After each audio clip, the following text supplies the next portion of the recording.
When you travel the world for a year, you see and experience so much, and we want to share our daily travels with you. Unfortunately, a hard drive failure means we have to tell the middle a little bit differently. So, welcome to Storytime with the Happy Hoppies in this edition of The Lost Episodes. Welcome to Malta! Country number 40!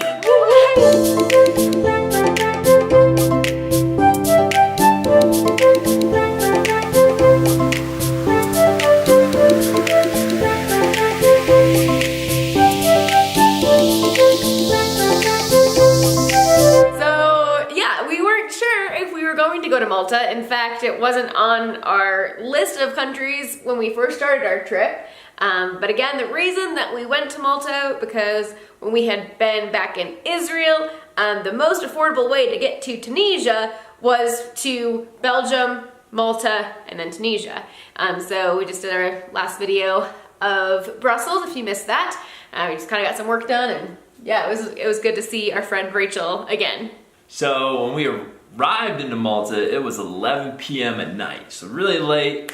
Not a whole lot of transportation options, unfortunately. Yeah. You had to take a taxi. It was like, what was the deal with the buses there? So I think that they do have buses that do go to the airport, but at that time at night, they just weren't running. Not enough people coming and going. Yeah, and there wasn't Uber available in Malta, and so therefore our option was a $25 taxi to our hotel. And that was the only option. And so we were waiting in line and we're like, that's kind of expensive. You know, we just spent a $70 taxi ride in Israel. If we don't spend that much in taxis, that's good. So we talked to the person in front of us. There were two girls, and we found out that their hotel was right down the street from our hotel.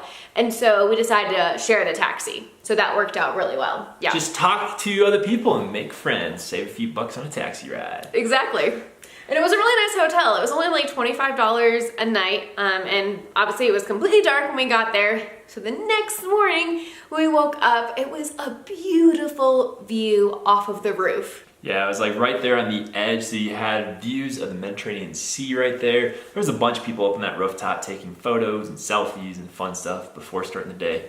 So yeah, I think we got some breakfast at the hotel and then headed out to start exploring. Yep, and so we left our bags in the hotel. We only had 2 days in Malta, and so we had a busy 2 days exploring.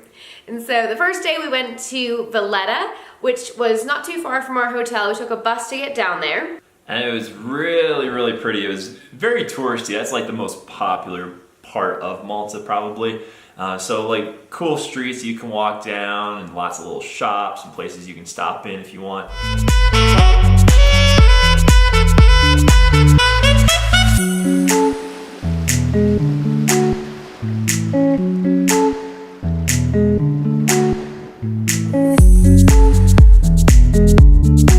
And then there was actually some kind of procession or like little parade that happened. I think it was like military or police that were going down there. And then we continued on and went to the upper and lower Baraka Gardens and got some cool pictures of the area. It was a good little spot to kind of view across this little canal that was coming in between Valletta and another area.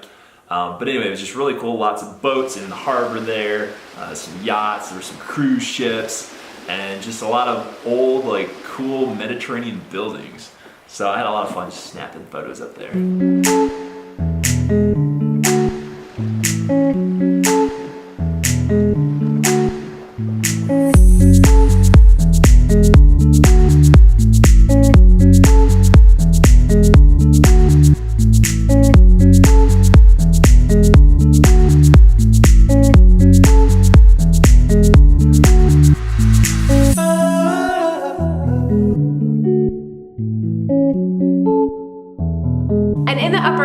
At some point in the day, I believe it was around noon, they did a cannon salute.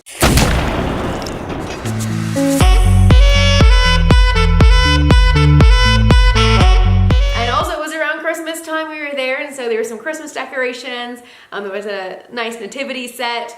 Also, this has nothing to do with Christmas, but then there was like something that I could like, you know, hang in.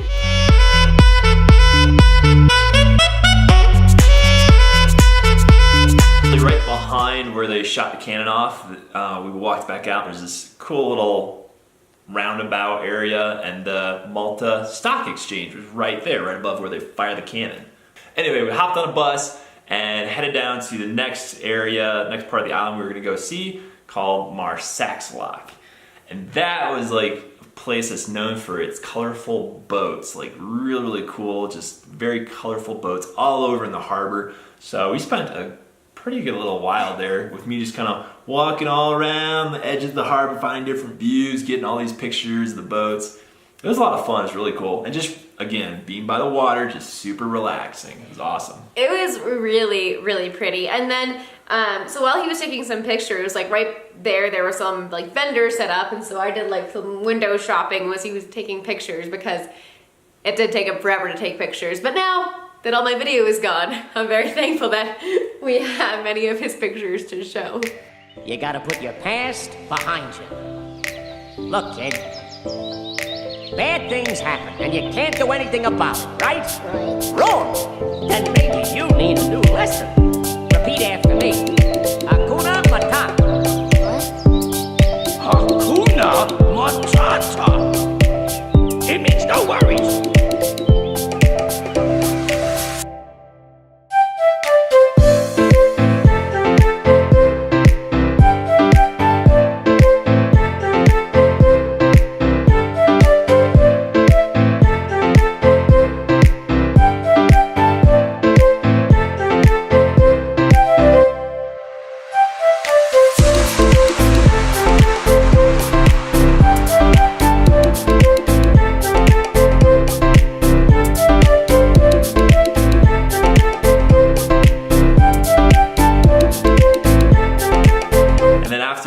Up with that, we decided to hike across this little peninsula over to St. Peter's Pool, or the Remarkable Stones, Remarkable Rocks. What's it called? Remarkable Stones, yeah. Yeah. Anyway, it was a cool little hike. We actually, I think, worked up a little bit of a sweat getting across. Thankfully, we did bring a bottle of water with us, so that was good. But it was really cool. We got over there, got a nice little view of it. There's other people walking across this little rock outcropping that underneath it is like nothing. It's like a little underwater cave that goes in there. Yeah, we weren't brave enough to go and walk down in there because it did look rather like slippery. There were lots of people that were walking in there, and I think had the tide been higher, you would not be able to walk in there, but it was a lower tide at that point. So anyways, I enjoyed watching other people, but I'm like, now I'm just gonna stay up here.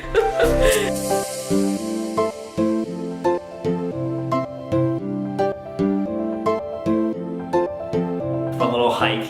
And then we hiked on back, and on the way back, snapped a couple photos of a little industrial plant that was there, and then got back to the boats. Now the sun's going down, so it's perfect golden hour, so gotta snap, a couple more photos. Repeat after me. Hakuna Matata. Hakuna Matata. It means no worries. So